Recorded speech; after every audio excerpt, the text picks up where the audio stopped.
Na manhã dessa quinta-feira, por volta das 5h30 da manhã, o corpo de uma mulher foi encontrado no quilômetro 140 da BR-040, próximo ao perímetro urbano de João Pinheiro. A Polícia Rodoviária Federal, a PRF, foi acionada e tudo indica que a mulher foi atropelada e que o motorista fugiu sem prestar socorro. As investigações estão sendo realizadas a fim de identificar o motorista responsável pelo atropelamento. A omissão de socorro em acidente de trânsito é crime. E quem explica sobre o assunto é o advogado Jamir Andrade. Importante dizer que existe uma diferença na tipificação desse tipo de delito. A parte administrativa, que é considerada uma infração de trânsito, descrita pelo Código de Trânsito Brasileiro, a pessoa vai então pela linha administrativa pagar uma multa de trânsito que é de R$ 1.467,35 e ainda vai correr o risco de ter o seu direito de dirigir suspenso, inclusive até com a retenção da sua CNH. Lá do outro, a pessoa pode responder por um crime de trânsito tipificado no Código Penal, onde ela pode ter ter que cumprir uma pena de detenção de 6 meses a 1 ano, acarretando inclusive essa pessoa multa. E pode acontecer também, se for num caso de morte, a pessoa responder por um homicídio, que geralmente é em crime de trânsito, tipificado como o homicídio culposo, podendo ainda até ser responsabilizada por um homicídio doloso, como por exemplo aconteceu naquele acidente que foi divulgado no Brasil inteiro, no mundo inteiro, aquele motorista do Porsche lá em São Paulo, que numa avenida aí com velocidade de 60 km, ele andava a quase 200 km e hoje foi denunciado já pelo Ministério Público, está respondendo por um processo de homicídio doloso, ou seja, quando se tem a intenção de matar. Agora, tem motorista que diz que ele não tem culpa, o pedestre atravessou a pista, atravessou a rua, mas aí ele não deu socorro. Ô Roberto, o crime da omissão de socorro em acidentes de trânsito, ele é gravíssimo, até acrescentando inclusive a minha primeira resposta, a pessoa também, em qualquer situação, sendo caracterizado que a pessoa omitiu o socorro à vítima, ela inclusive vai ter aí 7 pontos anotados na sua carteira de trânsito, ou seja, se for acumulando a outras perdas de ponto, pode acontecer até de ter que perder a sua CNH. Existe o seguinte, Roberto, se a pessoa não teve culpa no trânsito, mesmo assim recai sobre ela os ditames da lei. A pessoa fala assim, mas eu não tive culpa no acidente, a pessoa entrou na minha frente, ou o outro veículo acabou entrando na minha frente num cruzamento.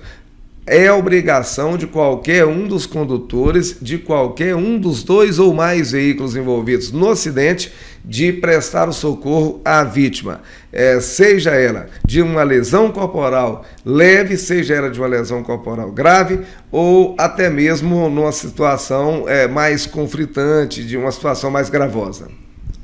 Por ele ter fugido do local, isso agrava mais a situação quando ele for localizado? Existe 2 situações que é importante que se diga, Roberto. Quando a pessoa deixa de prestar o socorro e quando ela se afasta do local do acidente para tentar se livrar daquilo que possa vir ocorrer contra ela. Também é penalizada. Vou explicar melhor. Você se envolve num acidente, não tem vítima, mas você se afasta dali ou retira o veículo do local antes da chegada da autoridade policial. Você também vai ser penalizada por isso. Agora, você se envolveu em um acidente, existe vítima, uma pessoa sofreu qualquer tipo de lesão, você tem que prestar o socorro. Se uma terceira pessoa prestou socorro por você, você não está livre daquela pena que pode ocorrer contra você. O que você tem que fazer então?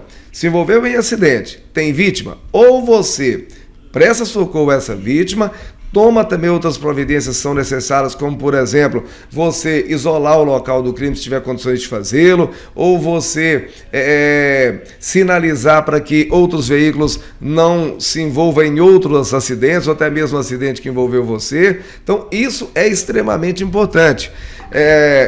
Por um outro lado, a prestação de socorro naquele momento pode salvar a vida de uma pessoa. Quantas pessoas que perdem sua vítima porque são, por exemplo, atropeladas, o condutor acaba saindo do local, deixa aquela vítima sem socorro e ela vem a perder a sua vida. Como, por exemplo, pode ter sido o fato desse acidente ocorrido na madrugada desta quinta-feira na BR-040. Já no caso de quem presta socorro, no caso de um acidente, ele é favorecido de alguma coisa? O artigo 301 do Código de Trânsito Brasileiro isenta de prisão em flagrante e do arbitramento de fiança a pessoas que prestam socorro no momento do acidente. Só para finalizar, Roberto, um outro detalhe que é extremamente corriqueiro, que acontece com frequência: a pessoa foge do local do acidente e depois diz a autoridade policial: eu fugi porque a minha vida também estava em risco. Eu fugi porque eu estava sendo ameaçado de morte, por exemplo, por familiares da vítima. Se você tiver esse tipo de argumento, mas não provar que isso realmente ocorreu, você não vai conseguir colocar a sua tese como vencedora de uma possível punição. Acontecendo isso, o que você tem que fazer? Pega o seu celular, liga para a autoridade policial, liga para a Polícia Civil, para a Polícia Militar, para a Polícia de Trânsito, no caso da BR, a PRF, e diga: olha, aconteceu um acidente aqui, estou comunicando a vocês, a vítima necessita de socorro e eu estou me retirando do local porque a minha vida está sob risco. Aí sim você poderá, às vezes, ser isentado de uma responsabilidade que pode te dar muitos problemas.